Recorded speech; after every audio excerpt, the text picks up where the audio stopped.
You're sitting in a sterile polygraph room in Quantico, the air thick with the faint metallic tang of ozone. The room is unremarkable, a beige box with a single, uncomfortable chair. You've answered hundreds of questions over days, each probing deeper than the last.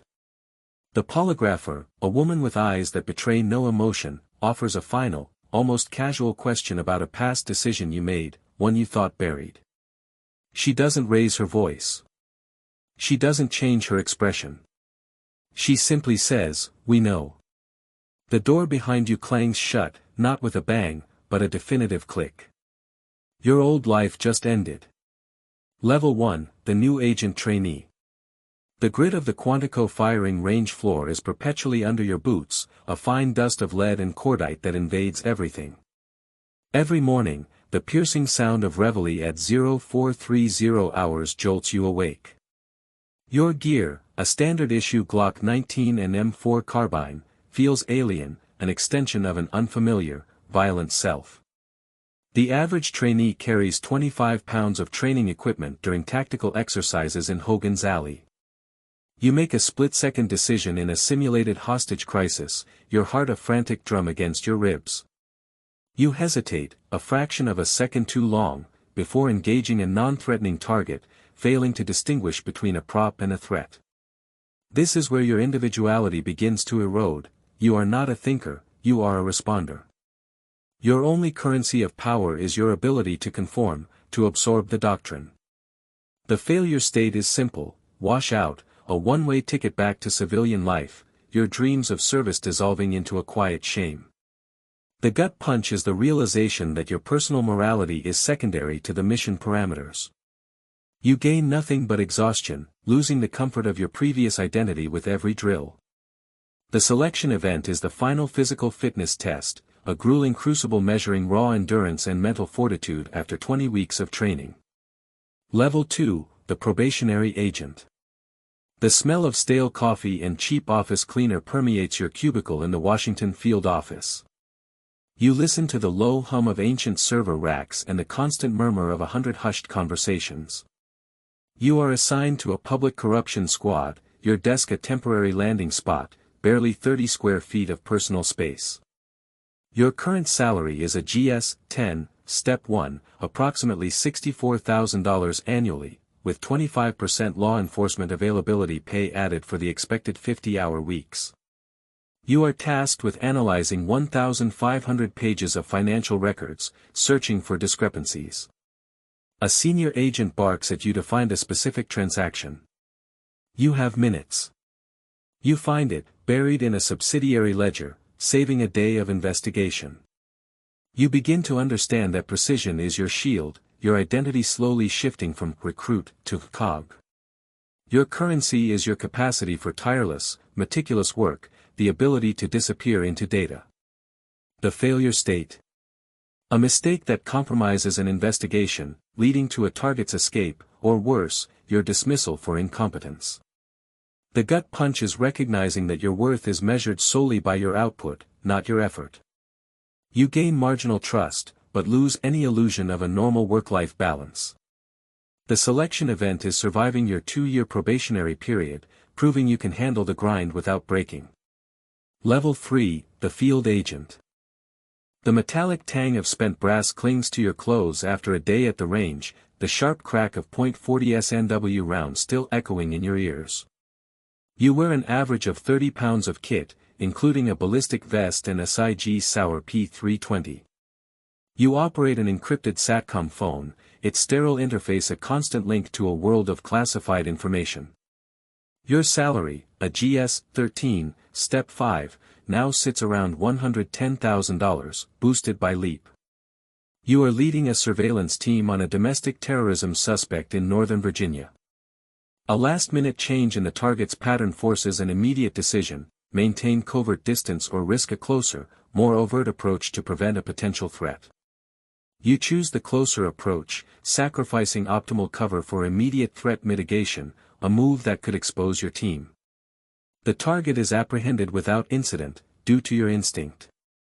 Your identity now merges with the agency's mission, the lines blur between right and necessary.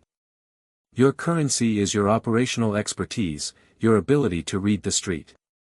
The failure state is a compromised operation, lives endangered, or a suspect lost, leading to a formal internal review and potential reassignment. The gut punch, you realize the world is not black and white, and you are often forced to choose between shades of gray. You gain critical operational skills, but lose some of the moral certainty you once held.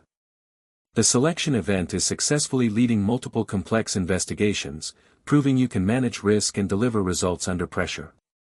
Level 4, the Supervisory Special Agent.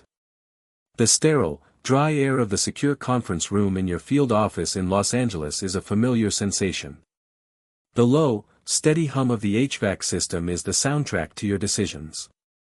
You oversee a squad of 10 agents, your GS-14, Step 3 salary now approximately $135,000. Your desk is dominated by multiple secure monitors displaying real-time intelligence feeds. A critical informant goes dark, jeopardizing a major human trafficking case involving 12 victims. Your team has 48 hours before the window to act closes. You make the call to activate a high-risk, off-book asset, leveraging a favor earned years ago, bypassing standard protocol to find the informant. The pays off, the informant is located, and the operation proceeds. Your identity has now become defined by the success of your team, their failures are yours, their victories are a reflection of your leadership. Your currency is the trust of your subordinates and the respect of your superiors, the ability to move resources. The failure state is the collapse of a major case, the loss of human life, or a breach of protocol that results in a career-ending reprimand. The gut punch is the crushing weight of responsibility for others' lives and careers. You gain significant authority, but lose the ability to act purely on your own initiative, always constrained by the broader organizational goals. The selection event is demonstrating consistent leadership in high-stakes investigations and a proven track record of developing junior agents. Level 5, the Assistant Special Agent in Charge. You smell the faint, acrid scent of toner from the high-volume printers, constantly churning out classified documents in the secure administrative wing of the New York field office. The muted sound of distant traffic outside the reinforced windows provides a backdrop to your strategic planning. You manage multiple squads and programs, your purview encompassing hundreds of agents, your SES Level 1 salary reaching $160,000. You are presented with conflicting intelligence from two different agencies regarding an imminent cyber threat targeting critical infrastructure.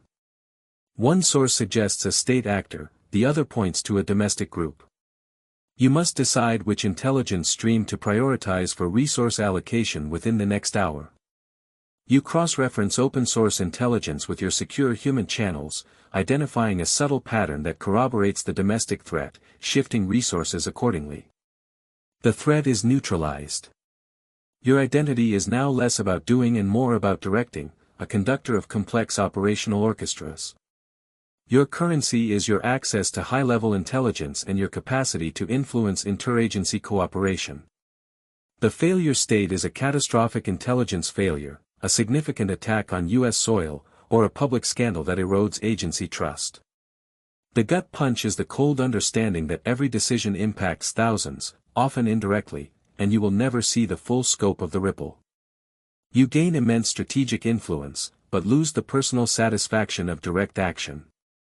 The selection event is successfully navigating a high-profile, multi-agency crisis, demonstrating executive leadership and strategic foresight. Level 6, the Special Agent in Charge. The cool, polished surface of the mahogany table in your private conference room in the Chicago field office is a constant tactile reminder of your position. The silence, broken only by the soft whir of the secure video conferencing system, emphasizes the weight of your decisions. You oversee an entire field office, thousands of personnel, your SES Level 3 salary nearing $180,000. You are briefed on a series of escalating threats from a sophisticated foreign intelligence service operating within your jurisdiction.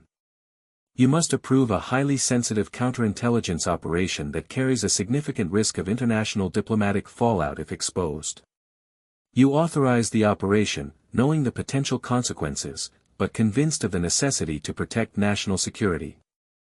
The operation proceeds with extreme caution, yielding critical intelligence while maintaining plausible deniability. Your identity is now fused with the institution's reputation. You are the public face, the final authority for your region. Your currency is your direct line to Washington, D.C. and your unquestioned authority over all assets within your command. The failure state is an international incident, a national security crisis, or a public loss of confidence in the Bureau. The gut punch is the profound isolation that comes with making decisions that only a handful of people will ever truly understand. You gain near absolute operational control within your domain, but lose any semblance of a private life. The selection event is a presidential appointment, vetted by the Senate, recognizing your proven leadership and strategic acumen on a national level. Level 7, the Director. The air in your office on the 7th floor of the J. Edgar Hoover building is filtered, sterile, a stark contrast to the city's chaotic breath below. The only sounds are the precise tick of the grandfather clock and the distant, almost imperceptible hum of the building's infrastructure. You command 35,000 employees worldwide, your SES Level 4 salary at the pinnacle, over $220,000. You review a highly classified intelligence summary detailing a complex, multifaceted global threat that could destabilize entire regions. You must decide on a unified, global response strategy involving multiple agencies and international partners, knowing the political and operational ramifications of every option. You direct a covert, coordinated effort across 5 continents, leveraging every asset and alliance, a chess master moving pieces on a global board. Your identity has dissolved into the role itself. You are the Bureau, an architect of national security, living in a gilded cage of secrets. Your currency is the unparalleled reach of global intelligence and the direct ear of the President of the United States. The failure state is a catastrophic global event, a threat to the Republic itself, or a collapse of public trust in the fundamental institutions of government. The gut punch is the crushing, inescapable loneliness of absolute power, knowing no one truly understands the burdens you carry. You gain the ultimate power to shape national security, but lose the ability to trust anyone outside your innermost, small circle. The selection event is a presidential nomination, confirmed by the Senate, making you the steward of the nation's premier law enforcement and intelligence agency. You stand at the window of your office, looking down at the street. A new class of trainees is arriving at the Hoover building for orientation, their boots polished to a mirror sheen, their faces a mixture of apprehension and ambition. One of them, fresh out of college, carries a cold cup of coffee, staring at the building's imposing facade, oblivious to the invisible threads that now connect them to your decisions. The machine is hungry, and it never stops.